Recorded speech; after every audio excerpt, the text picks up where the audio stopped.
I'm going to try something that may not work, but right now it doesn't appear I have many options. These are the Astro ventilation elbows.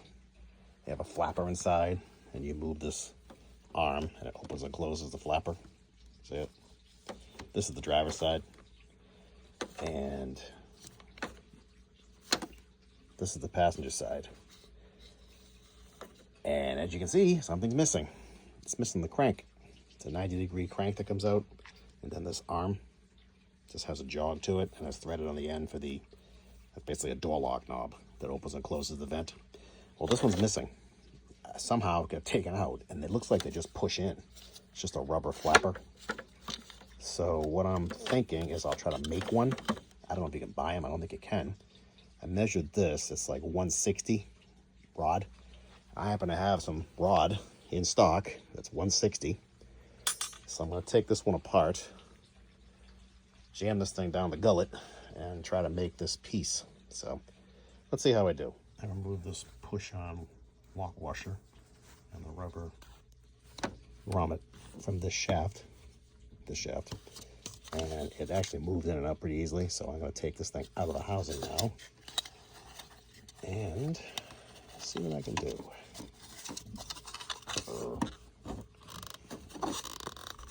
Alright, there we go. There's the paddle.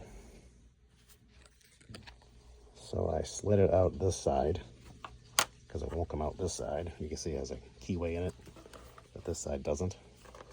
And now you can see why. It's got this flattened section that keys in. I was wondering what keeps this thing from rotating on the rubber. That's what does it. So, oh boy, I'll have to get creative when it comes time to make the other side fit in here. All right, the first two bends are made. I bent the double 90. Ends up being about 5/8 is the offset, so it's going to go in like, upside down. Go in like that. Jesus, I can't get my fucking camera to cooperate. Yeah, it goes in like that. So let's put it together and see what happens. All right, so far so good. There's the original one, there's the new one. I gotta cut it off to length and make this rod, which that circle is what's worrying me, but it shouldn't be that big a deal to make. I mean, it's just a circle. Let's see how I do. All right, we're cut to length. Looks pretty good. Looks kind of like that one. Just occurred to me too that these things go in, so this keys into that plastic duct I showed in another video. This is on the same side. They're supposed to be on opposite sides, so I'm thinking these are both driver's side ducts, but I'm almost positive you can just take everything and swap it and put this on that side. I'm saying they're both driver's side ducts because there's a stop right here for the arm. This one's broken off, but I would think the passenger side would have the stop on the other side. They're both the same part number 2, so whatever, I'll keep forging ahead. So moving on to the actuator rod. It's just a piece of rod with a circle on the end, and then the business end is threaded. Problem is, the threads are bigger than this rod, I think, so I may have to flatten it out and thread it to catch them with a die. I don't think it's a big deal because it's just a door lock knob is all that goes on that thing. There's not a lot of tension on it. I had to glue it on, I can glue it on, but let me concentrate for now on making this circle. Hopefully it won't be that big a deal. Okay, the eyelet's all made. I end up running a drill bit through it just to, get it round, but it's going great. I can do the rest of the bending, and that'll be that. Let's see if I can do this live and make it work.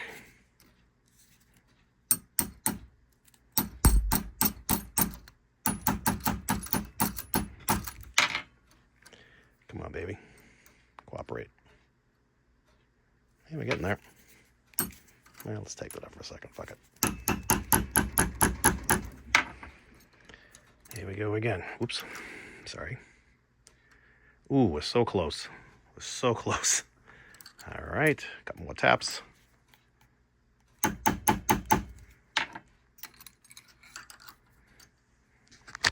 How's that look? Ooh. I think we're there. I mean, that line's up there.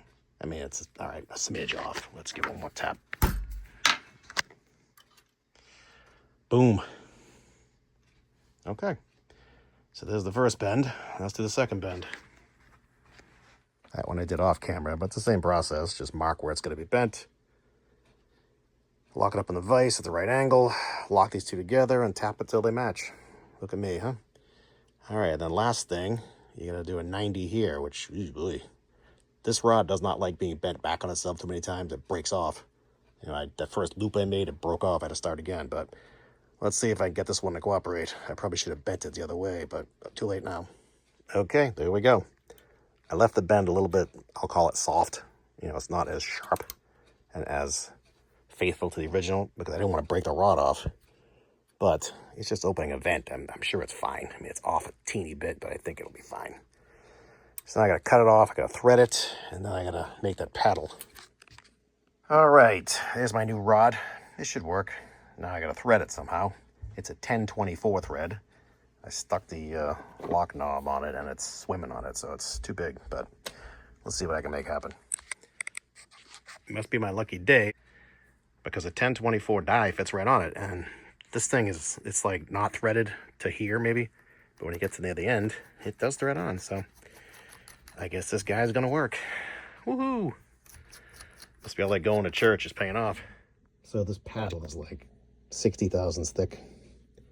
I had a piece of bracketry. It was from a microwave oven, I think. It's like a wall bracket. It was about 55 thousandths, so I just cut a chunk out of it. Let's fashion this into a paddle. Something occurred to me this morning when I got up. You know, this paddle I have to make, it slides into the rubber. You know, it slides into the slot, which is all fine and well, you know, once you weld it to the shaft. And then I thought, how are you going to get it in? You know, the one on the other side, this one, slides through to the right, comes out here. So you slide that one in, you slide it inside the duct. But how do you get this one in?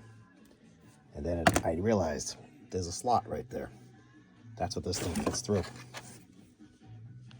This thing, you know, once it's the right size, it'll slide right through there. And then the whole thing slides in, which is very neat.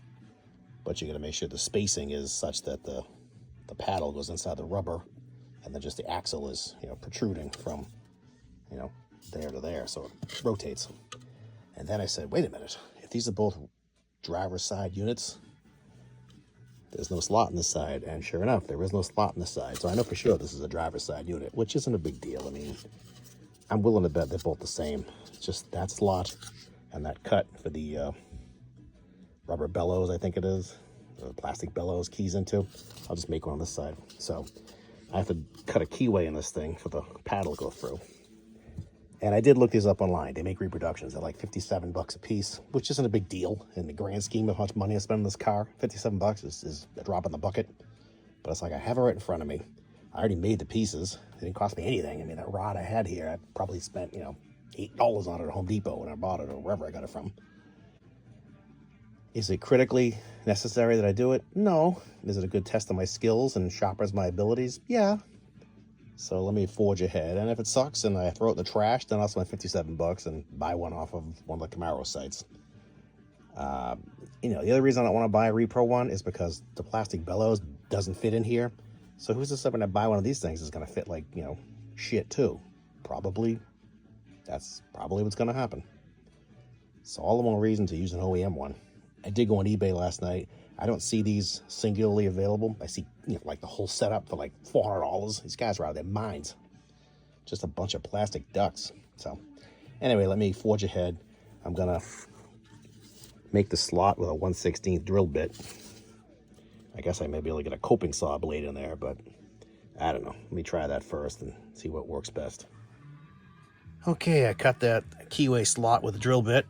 That worked out perfect. This stuff drills really easy, and I filed myself a slot that's about the same idea as the other slot. It's a little bit generous, but that's okay. I don't have the duct with me, so hopefully my guess is accurate. So the little flat piece of metal, the paddle, fits into that key slot and into the rubber, and it locates in there nice and securely. So now I gotta cut it off to the right length. I gotta take this bell crank and slot it so it slides over it, and then I can weld it to it. thing is, this is oriented in a certain way. You know what I mean? At first glance, you would think it's just parallel to the rubber. You know, the rubber is vertical, this thing's vertical. It's close. I mean, if you open it up, you can see the rubber is, there's basically 90. And the paddle is the bell crank is slightly below it. So I'll just go 90 minus a smidge and call it, 87. That works. I don't know if I'm going to get it that close. We'll see. I mean, again, if it's 90, what difference does it make? I got to mimic this too. Just get these two dimples so that the rod can't protrude further than that flat washer. So I'll have to do something with that. I do have some of those push-on lock washers coming from McMaster Car. They won't be here until Monday though. So I really didn't feel like welding this thing. I'm at my house right now. I can weld it in the garage, but I have, the garage is full of cars and snow blowers, and I really didn't feel like welding it in my house. So let's see how far I get today before I pull the plug and call it done and get back on this instrument cluster. It just occurred to me, the reason that this crank arm isn't parallel to the rubber is because, it sits in the dash like this, and then you pull it open like this. And if you get to a situation where you over pull it, there's a stop there for a reason, but when you go to push it back, it doesn't want to move. It's pushing the rod parallel to this rod, the bell crank rather. So you always want it a little bit off center so it rolls with it. I'm sure there's an engineering term for it. I'm just too ignorant to know it. Let's call it, cam lever action, for lack of a better term. See what I mean? It doesn't want to move. So put a little bit of angle on it, boom. So that's my explanation for it. So I'll maintain that. Okay, I'm recording with my tripod set up so you can get a good look at this. So remember to keep this thing in the right place so you can actually see what I'm trying to film. So I made the piece. See if I can get it back out again. It works. You can see it's working. Yeah. Look at that, huh? I stuck a drill bit in this side because I needed to take this thing out, because when it's done, this is going to go in, like to there, say, and the metal piece on this side is going to overlap it. I'm going to just jam it in over it so they both kind of, do this kind of thing. But I don't want to force this one in yet because it's not welded to the bell crank shaft, and I'm afraid of losing it inside here. I'm sure I can get it out, but why bust my balls, So I got a drill bit acting as the axle. So there you go. It's should work fine. I'm pretty pleased with it. I will take it out so you can see it. Not that much to look at. It's just a piece of steel, and I cut a slot in this thing with a hacksaw blade. I tapped it in. I'm gonna tack it somewhere, probably right here. I'll weld it over here because that way it's inside the rubber. It's not going to get in the way of the swiveling motion, and that shall secure it. It's tight. This hacksaw blade is only like 35 thousandths, and this is like 60. So I had to take this thing in my grinder and grind it down a little bit, the piece of flat sheet metal, so it fits, and it taps in. And I was afraid it would balloon it out so far that this thing would not rotate, but it's fine. I probably could just crimp this thing down hard with a pair of pliers and call it a day, but I don't want to do that. I would feel better tack welding it. So there you go. I can pretty much assemble it. I gotta wait for those push-on washers to get here, because what I'll do is I'll run one either up here before I weld it on, or I'll just push it all the way down.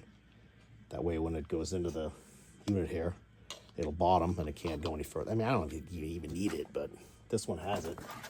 So why not duplicate it? And then you want this end too. So there you go. This is just about done, but you get the idea what I'm going for with this. I went ahead and welded this thing. Just did it in the garage. I'm at home today. It's snowing and cold and shitty outside. I don't like welding in my garage when it's cold out because I can't open the windows and doors. I don't want to smoke the house out, but it was just a couple of tack welds, And I ground them down so this thing fits back into the rubber gizmo here. So let me assemble it for possibly the final time. Let's see if I can do this on camera without being in the shot too much. So take out my mock axle and I stick in the real thing. This goes all the way through.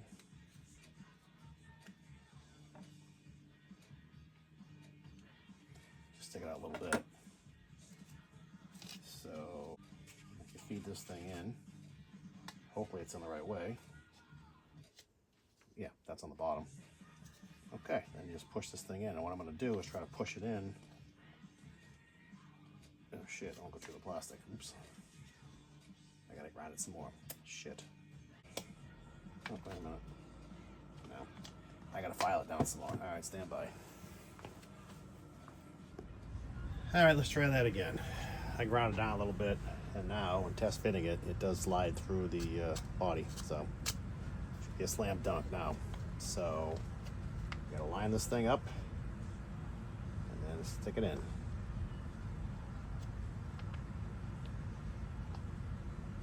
Come on.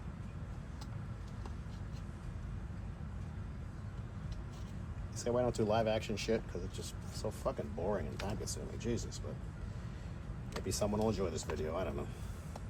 A friend of mine told me he likes when I make shit. So,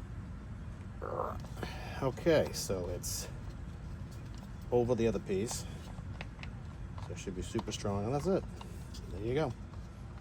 Look at that guy, huh? This thing goes like this.